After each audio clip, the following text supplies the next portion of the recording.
नमस्कार। 6 to 9 सभी कक्षाओं के लिए जो वर्तनी शोधन शीर्षक चल रहा है, उस शीर्षक में उसके अंतर्गत आज हम लॉ और नौ से संबंधित जो अशुद्धियां हमसे होती हैं उनके संदर्भ में एक वीडियो आप तक भेज रहे हैं। यदि आपने पूरा वीडियो देखा तो यकीन जानिए कि आपसे लॉ और नौ से संबंधित अशुद्धियां नहीं होंगी। जैसे ये अशुद्धियां होती क्यों हैं, तो इस पर विचार करने पर पता चलता है कि ये स्थानीय आधार पर, स्थानीय बोली के चक्कर में, स्थानीय बोली के कारण होती है। क्यों? क्योंकि कुछ लोग कुछ क्षेत्रों में ड़ का उच्चारण ही नहीं कर पाते। इसका उच्चारण किसके रूप में करते हैं? इसके रूप में करते हैं, और इस कारण से ये ड़ और नौ से संबंधित गलतियां होती हैं। आज यदि आपने ये वीडियो देखा तो आगे कभी इससे संबंधित कोई त्रुटि नहीं होगी। दूसरी बात, मुख सुख, एक स्थानीय बोली, दूसरा मुख सुख। मुख सुख के कारण भी कुछ लोग, वो किसी भी क्षेत्र के हो सकते हैं, वे ड़ के स्थान पर नौ का प्रयोग करते हैं, नौ के स्थान पर ड़ का प्रयोग करते हैं, और उनका स्वभाव ऐसा बन गया है कि वो समझ ही नहीं पाते ऐसी गलतियां क्यों होती हैं। तो आइए इस गलती की तरफ हम आपका ध्यान आकृष्ट कराते हैं कि इस तरह की गलतियां क्यों होती हैं और क्या करें आगे ऐसी गलती ना हो।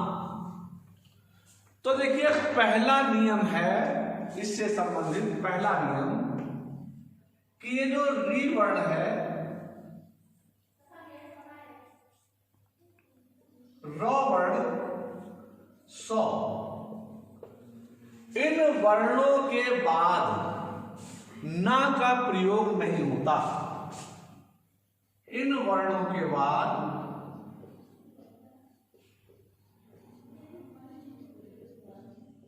नौ का प्रयोग नहीं होता है।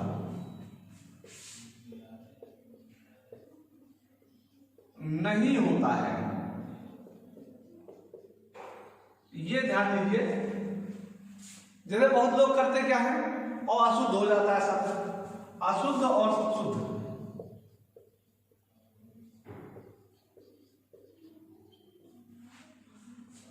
इन वर्णों के बाद यदि कहीं पर नौ आया है तो वह प्रयोग गलत है।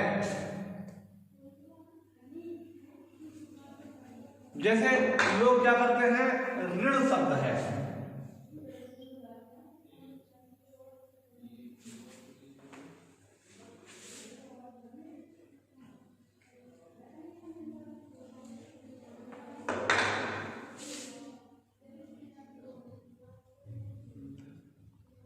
ऋण शब्द है, इसको लिखते हैं ऋण।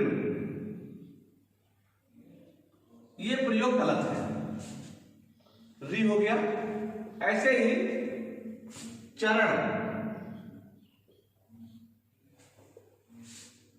तो लिख देते हैं लोग चरण, ये प्रयोग गलत है।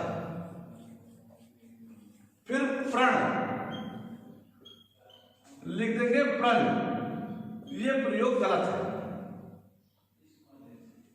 पोषण, इसको लिखते हैं पोषण, प्रयोग गलत है। तो ऐसे ही आकर्षण, सही शब्द है आकर्षण।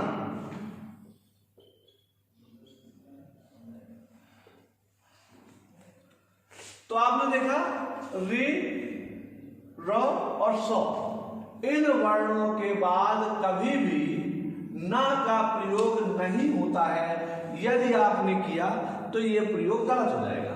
अब देखिए इनमें एक चीज और आती है समझ में कि ये सारे के सारे शब्द जो है ये क्या है, संस्कृत के तत्सम शब्द है।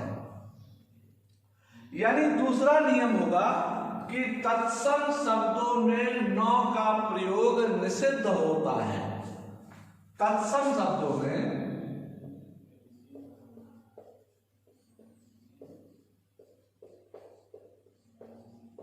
न का प्रयोग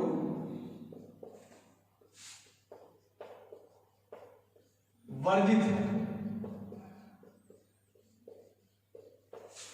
अब देखिए ये सारे के सारे तत्सम शब्द हैं। इसके अलावा आप देखिए तत्सम कौन कौन से शब्द हैं।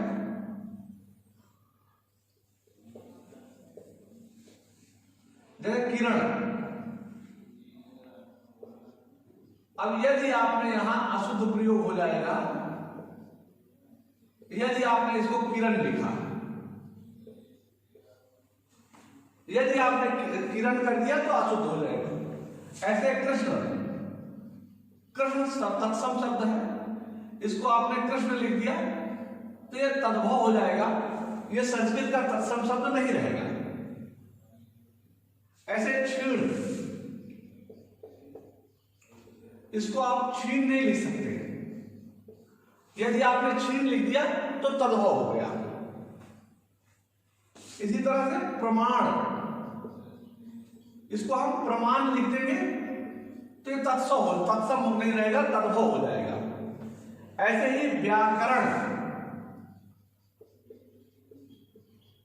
इसे हम व्याकरण नहीं लिख सकते और व्याकरण लिखते ही यह तत्सम शब्द नहीं रहेगा। इसी प्रकार से वीणा, इसको हम वीणा नहीं लिख सकते। ये समझ में आ रहा होगा। तो संस्कृत के तत्सम शब्दों में न का प्रयोग नहीं होता, हमेशा जो प्रयोग होता है वह किस चीज का होता है, ण का प्रयोग होता है। इसी प्रकार से देखिए वाणी, वाणी नहीं लिख सकते हैं। कल्याण, कल्याण नहीं लिखेंगे। तो जितने भी संस्कृत के तत्सम शब्द हैं, इन तत्सम शब्दों में न का प्रयोग वर्जित होता है। यदि हमने कर दिया तो तत्सम शब्द नहीं रहेगा, वो तद्भव हो जाएगा। तो कई लोग क्या करते हैं कि गलत लिखते हैं, उच्चारण गलत करते हैं और गलत लिखते भी हैं। बहुत लोगों से ड़ का उच्चारण ही नहीं होता, तो और उच्चारण ना होने के नाते भी गलतियां होती हैं। कैसी गलतियां होती हैं देखिए,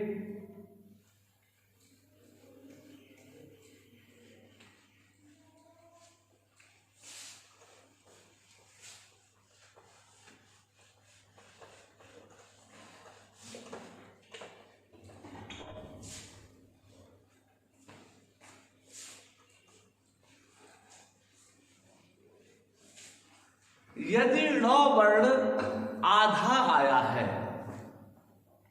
तो उस स्थिति में कुछ लोग न का प्रयोग करते हैं, यह भी गलत है। आधा ण वर्ण है तो वहां पर उच्चारण भी ण के रूप में ही होगा। जैसे अशुद्ध प्रयोग,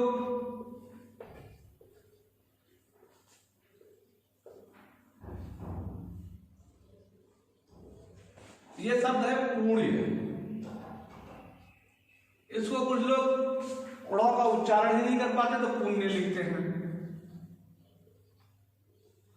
यह गलत है। ऐसे ही अगण्य, इसको लिखेंगे अगण्य, यानी आधा ण का उच्चारण भी नहीं होता है। तो इस कारण से भी क्या करते हैं, आधा न का प्रयोग कर देते हैं, जो कि व्याकरण की दृष्टि से पूरी तरह से गलत है और ऐसे में आपकी वर्तनी अशुद्ध हो जाएगी। तो न और ण से संबंधित अशुद्धियां आज के इस वीडियो में आपने देखी होंगी। और जिन्होंने देखी है अच्छी बात है, जिन्होंने नहीं देखी पूरा वीडियो देखें। निश्चित रूप से इससे संबंधित कोई भी अशुद्धि आगे आपसे नहीं होगी। तब तक के लिए धन्यवाद।